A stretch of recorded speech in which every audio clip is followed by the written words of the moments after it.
बिहार विधानसभा चुनाव में इस बार क्या तीसरी पार्टी एंट्री करने वाली है? जी हां, जेडीयू और आरजेडी के अलावा इस बार शायद एक ऐसी पार्टी निकलकर सामने आने वाली है जो इस बार इंडिया गठबंधन और एनडीए गठबंधन दोनों को कहीं ना कहीं टक्कर देती हुई दिखाई दे सकती है।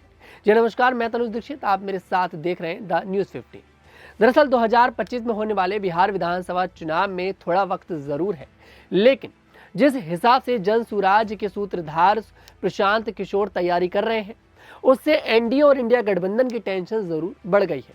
प्रशांत किशोर के कार्यक्रम में होने वाली भीड़ इस बात की गवाही दे रही है। दरअसल रविवार को कार्यक्रम में उमड़ा जन सैलाब एक तरह से सबूत है कि 2025 के चुनाव में कहीं दोनों गठबंधन की प्रशांत किशोर हवा टाइट ना कर दे। दरअसल प्रशांत किशोर का बिहार की राजनीति में जिस तरह से क्रेज बढ़ रहा है और जिस तरह से भीड़ उमड़ रही है, उसको देखकर यह अंदाजा लगाया जा सकता है कि 2025 का चुनाव देखने लायक होगा। दरअसल बीते रविवार को पटना में सबसे बड़े हॉल बापू सभागार में प्रशांत किशोर ने जन सुराज अभियान का एक कार्यक्रम रखा था। यह हॉल बड़े बड़े राजनीतिक दलों के कार्यक्रम में भी नहीं बढ़ता है, लेकिन प्रशांत किशोर के कार्यक्रम में पैर रखने तक की जगह नहीं थी। तकरीबन कहा जा रहा है कि 10,000 से भी ज्यादा लोग उस कार्यक्रम में एकजुट हुए थे। बता दें कि 2 अक्टूबर 2022 से प्रशांत किशोर ने जन सुराज अभियान चलाना शुरू किया था। 2 साल होने में कुछ वक्त अभी बाकी है। पद यात्रा के तहत वह बिहार के कई जिलों में जाकर लोगों से मिल चुके हैं। अब प्रशांत किशोर जन सुराज को पार्टी में तब्दील करने जा रहे हैं। इसके साथ ही उन्होंने ये भी ऐलान किया है कि 2025 में जन सुराज पार्टी बिहार की सभी 243 सीटों पर चुनाव लड़ेगी। मुस्लिम समुदाय, महिला, युवा, पिछड़ा, अनुसूचित जाति, अति पिछड़ा और जनरल किसकी कितनी भागीदारी होगी, यह भी उन्होंने तय कर दिया है।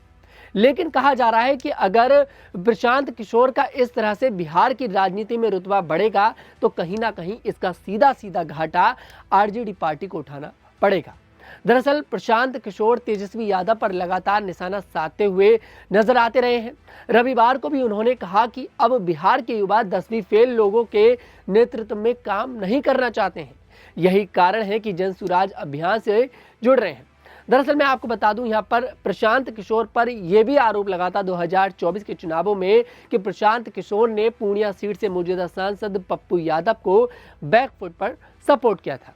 दरअसल जैसे कि आप सभी को पता है, पप्पू यादव ने इस बार निर्दलीय चुनाव लड़ा था और पप्पू यादव जो थे वो कांग्रेस के नेता थे, लेकिन आरजेडी के साथ जो अंतरकलह यहाँ पर पप्पू यादव का चल रहा था, उसके कारण वो अकेले चुनाव लड़ते नजर आए। और कहा जा रहा है कि प्रशांत किशोर ने उन्हें पूरा समर्थन इस मामले में करा था, लेकिन बैकफुट से करा था। अब ऐसे में अगर प्रशांत किशोर भाई अपनी पार्टी बनाते हैं और अकेले चुनाव लड़ते हैं तो कहीं ना कहीं कहा जा रहा है कि पप्पू यादव शायद उनकी पार्टी में एंट्री करते नजर आ सकते हैं, क्योंकि कांग्रेस से भी ज्यादा कुछ पप्पू यादव को हासिल होता नजर नहीं आया है। खैर, अब देखना दिलचस्प होगा कि आखिरकार यहाँ पर प्रशांत किशोर कितनी बड़ी भूमिका निभाते नजर आएंगे, क्योंकि ये यहाँ पर क्लियर हो चुका है कि अगर प्रशांत किशोर सभी सीटों पर चुनाव लड़ते हैं, अपनी पार्टी से सभी कैंडिडेट उतारते हैं, तो कहीं ना कहीं सीधे तौर पर एनडीए गठबंधन हो या फिर इंडिया गठबंधन हो, दोनों को ही घाटा देखने को मिलने वाला है। खैर, आपको क्या कुछ लगता है कमेंट सेक्शन में जरूर बताइएगा। आपको हमारा वीडियो पसंद आया, हमारी वीडियो को लाइक करें, शेयर करें और हमारे चैनल को जरूर सब्सक्राइब करें।